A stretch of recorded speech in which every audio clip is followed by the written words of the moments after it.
In the quiet farming community just outside of Boston, Massachusetts, Emma Grace McAllister grew up surrounded by simplicity and the warmth of nature. Her parents, James and Margaret McAllister, were hardworking farmers, spending long hours in their fields, harvesting crops, tending livestock, and tending to the land that had been passed down through generations. Life in the McAllister household was peaceful, filled with the warmth of love and the rhythms of farm life. But from the age of 7, Emma discovered a different rhythm, one that did not come from the earth but from her soul.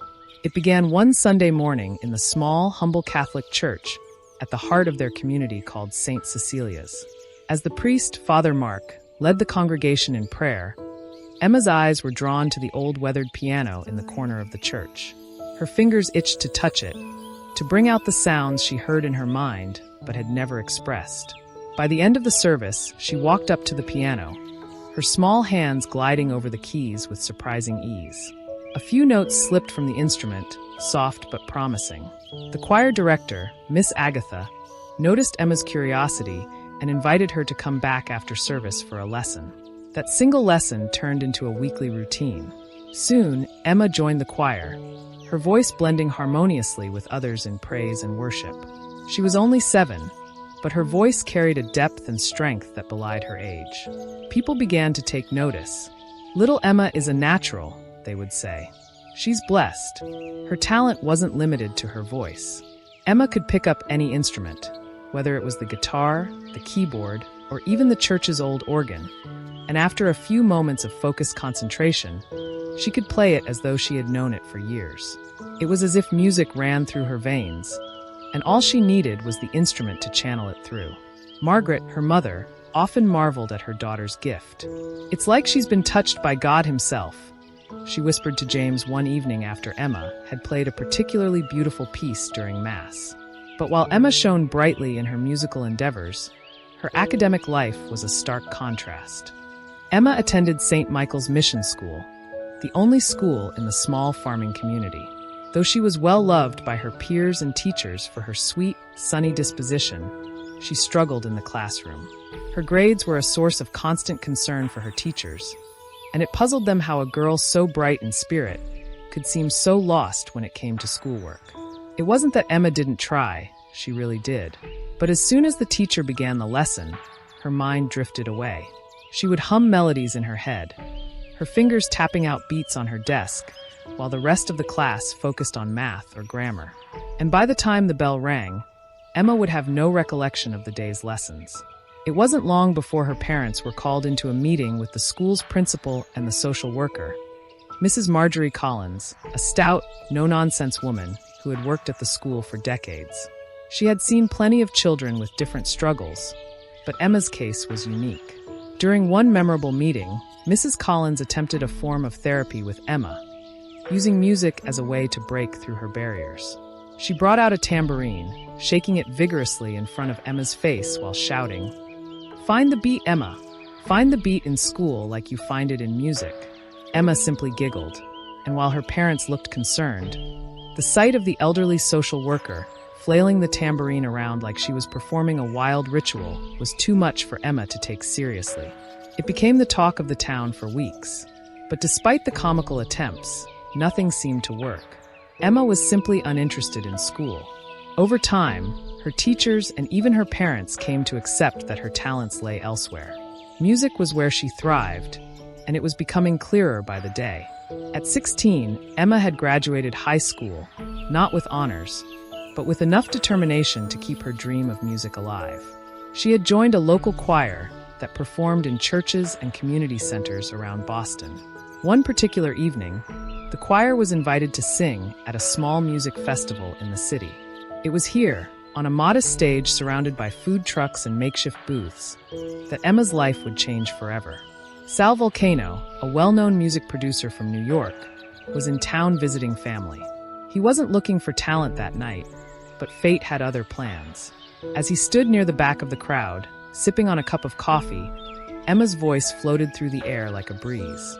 It was raw, unpolished, but there was something captivating about it.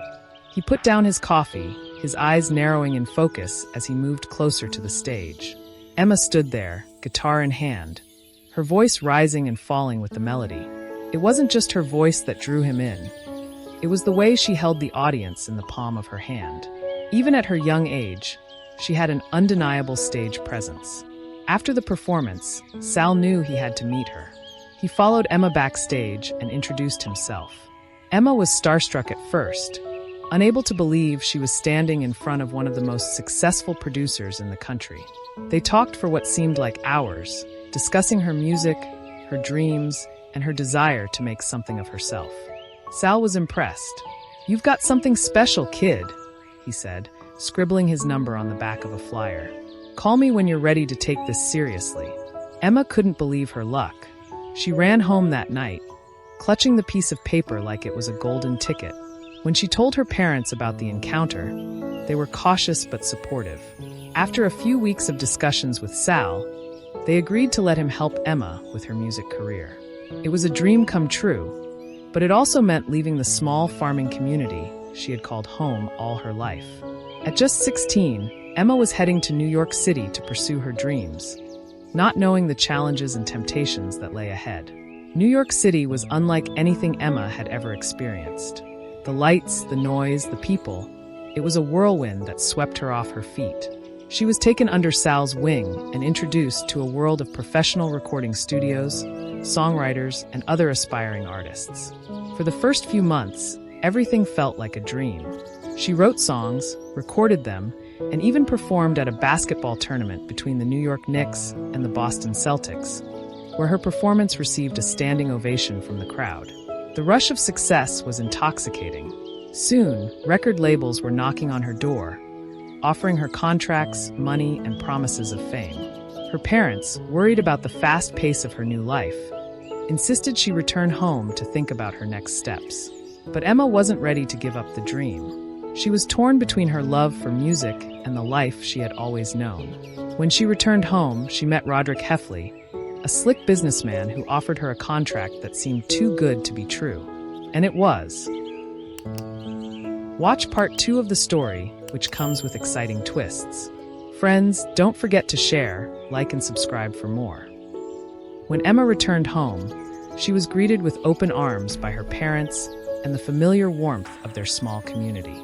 The wide open fields, the calmness of the countryside, and the simplicity of life felt like a much-needed retreat from the chaotic energy of New York. But even as she settled back into the slower pace of life, the music never left her mind. She would spend hours in her room, writing new songs and playing her guitar. Though she was home, a part of her still longed for the stage, the lights, and the thrill of performing. It wasn't long before Roderick Heffley, a well-dressed, fast-talking music executive, came knocking on their door. He had heard about Emma's talent and the growing buzz around her performances in New York. With a smile as smooth as his suit, Roderick introduced himself to James and Margaret, spinning a tale of endless opportunity for their daughter. "We can make her a star," he said, sliding a sleek black folder across the kitchen table. "This contract will put Emma in the spotlight where she belongs. She'll have everything she's ever dreamed of: money, fame, and more."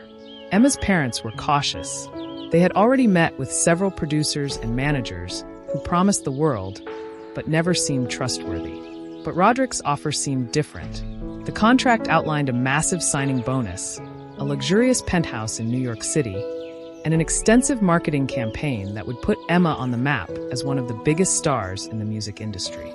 Margaret turned to Emma. "What do you think, honey?" Emma looked down at the contract. The offer was beyond anything she had ever imagined. But something inside her felt uneasy. She had heard stories from other artists, stories about the dark side of the music industry, about the people who had sold their souls for fame. But Roderick seemed genuine, and her parents were eager for her to seize the opportunity. Feeling the pressure of her family's expectations and her own desire to succeed, Emma agreed to sign the contract. No lawyer was present, and they didn't take the time to fully understand what they were agreeing to. It was a decision that would change everything. A month later, Emma found herself living in a sprawling mansion in the heart of New York City. The penthouse was everything Roderick had promised and more. Floor-to-ceiling windows overlooking the skyline, a state-of-the-art recording studio, and closets filled with designer clothes. Her new life was a far cry from the quiet simplicity of her family's farm. She had made it, but as Emma settled into her new life, she noticed things that disturbed her. The people around her, other young artists and industry professionals, seemed to be living lives that were completely detached from reality. They indulged in wild parties fueled by illicit substances, surrounded themselves with strangers, and engaged in immoral behavior that made Emma uncomfortable. At first, she tried to ignore it, focusing on her music and the task at hand. But the deeper she got into the industry, the more it became clear that this was the norm. Emma voiced her concerns to Roderick, hoping for some reassurance. "Don't worry about it, Emma," he said, brushing her off. "Every artist goes through this phase. It's part of the lifestyle. You'll get used to it." But Emma didn't get used to it. Instead, she withdrew into herself, retreating to the safety of her room whenever things became too overwhelming. She would spend hours in her private space, praying and reading her Bible, trying to keep her faith strong in the face of the temptations surrounding her. Every day, she fought to stay true to herself, but it was becoming harder and harder to resist the pull of the industry. Then, one night, Roderick invited her to a meeting that would test everything she believed in. Emma was 18 when Roderick took her to a mansion in the outskirts of the city for what he called a special business meeting. As they drove up the long, winding driveway, Emma couldn't shake the uneasy feeling that had been growing in her chest. The mansion was imposing, with tall iron gates and dark, ornate architecture. Something about the place felt off, but Emma kept her thoughts to herself. When they entered the house, they were led into a dimly lit room filled with men in suits. The walls were adorned with strange, disturbing images, symbols and artifacts that Emma recognized from her studies in church as being linked to the occult. Her heart raced, and she silently prayed for strength. Roderick introduced her to the men in the room, all of them high-ranking executives from the record label that had been interested in signing her. They greeted her with forced smiles, but there was an undeniable tension in the air. After some formalities, they presented Emma with a new contract, one that promised her unimaginable wealth and success. All she had to do was sign her name. Roderick leaned in, his voice low and persuasive. "This is it, Emma. This is what we've been working for. You sign this, and you'll be set for life." But Emma hesitated. She glanced down at the contract, her fingers trembling as she turned the pages. Something felt wrong, very wrong. She couldn't explain it, but every instinct in her body was telling her to run. "I'd like to take this home to my parents first," Emma said, her voice firm despite the fear creeping up her spine. Roderick's smile faltered for a moment. "There's no need for that. We've gone over everything. Just sign, and we'll take care of the rest." But Emma stood her ground. "I'm sorry, but I need to show this to my family." The men in the room exchanged glances, clearly surprised by her refusal. Roderick sighed, rubbing his temples as if dealing with a stubborn child. "All right, Emma, take it home, but don't wait too long. This offer won't last forever." Emma nodded, clutching the contract to her chest as she left the room. The moment she stepped outside, she breathed a sigh of relief, but the feeling of dread still lingered. She had a sinking feeling that this was far from over. The next day, Emma stopped by St. Cecilia's Church on her way home. She hadn't planned to, but something drew her there. As she walked up the steps, she saw Reverend Father Mark standing by the door. His kind eyes filled with concern as he noticed the troubled look on her face. "Emma, my child, is everything all right?" he asked. Emma hesitated for a moment, then handed him the contract. "I think I need your help, Father." Father Mark skimmed through the contract, his brows furrowing deeper with every page. "This doesn't look right," he muttered. "We need to take a closer look at this." He accompanied Emma to her parents' house, and together they sat down with James and Margaret to go over the contract in detail. At first, everything seemed above board. Large sums of money, luxurious accommodations, and promises of worldwide fame. But then Father Mark noticed something disturbing in the fine print. On one particular page, hidden among the legal jargon, was a list of demands that Emma would have to follow if she signed. She could never mention the name of Jesus in public, she would be prohibited from attending church services, and she would be required to adopt a provocative, indecent image, wearing revealing clothing, getting tattoos and piercings, and publicly identifying as part of the homosexual community. She would also be required to give an interview proclaiming that she was gay, regardless of her true feelings. Father Mark's voice was tight with anger as he read aloud. And it says here that you must renounce your faith in public. Emma, this is more than just a contract. It's a deal with the devil. Emma's heart dropped. She looked at her parents, who were equally horrified. The room fell silent as the weight of the situation sank in. The offer of fame and fortune had come at an unimaginable price, a price Emma was not willing to pay. That night, the McAllister family stayed up late, discussing what to do. It was clear to everyone that Emma could not sign the contract. Father Mark reached out to a lawyer friend, who came over the next day to help them understand the full scope of the document. The more they uncovered, the more sinister it became. By morning, the decision was made. Emma would not sign the contract. She refused to compromise her faith and her values, no matter what the label offered her. The next day, Emma called Roderick to give him her decision. He didn't take it well. "You're making a huge mistake," he warned.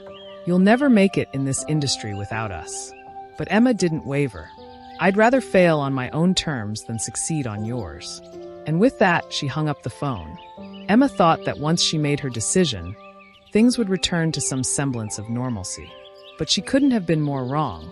The record label didn't take her rejection lightly, and the backlash was swift and brutal. Within days, rumors started circulating online. Stories about Emma being difficult to work with, fabricated tales about her personal life, and even claims that she had mental health issues. Social media was flooded with posts from anonymous sources who claimed to have worked with her, painting her as unprofessional and erratic. The media frenzy was overwhelming. Emma's heart sank as she scrolled through the endless stream of hate. It seemed like every news outlet had picked up the story, and the narrative was clear. Emma McAllister had sabotaged her own career. She was washed up before she had even started. Her parents did their best to shield her from the worst of it, but it was impossible to avoid. Even in their small community, people started whispering about her. The local news ran stories about the small-town girl who turned down fame and speculated about why she had walked away from such a lucrative deal. "Maybe it's for the best," her mother, Margaret, said softly one night as they sat around the dinner table. "You don't need to be part of that world to be happy, Emma. You can make your music here, where people love you." But Emma wasn't ready to give up on her dreams. She had come so far, and she knew deep down that she was meant to make music. She just needed to find another way. Emma's decision to step away from the record label left her isolated, but not entirely alone. Her old friend, John, a fellow musician she had grown up with, reached out to her. John was the kind of friend who had always believed in Emma's talent, even when others didn't. He had a small, makeshift recording studio in his garage, and he offered it to her as a safe space to create music without the pressures of the industry. "Look," John said, leaning against the doorframe of his garage. "I know things have been rough, but you don't need those people. You've got everything you need right here. Let's make some music." At first, Emma was hesitant. After everything that had happened, she wasn't sure if she was ready to record again. But John's enthusiasm was contagious, and slowly, she started to find her groove again. Day after day, Emma poured her heart and soul into her music.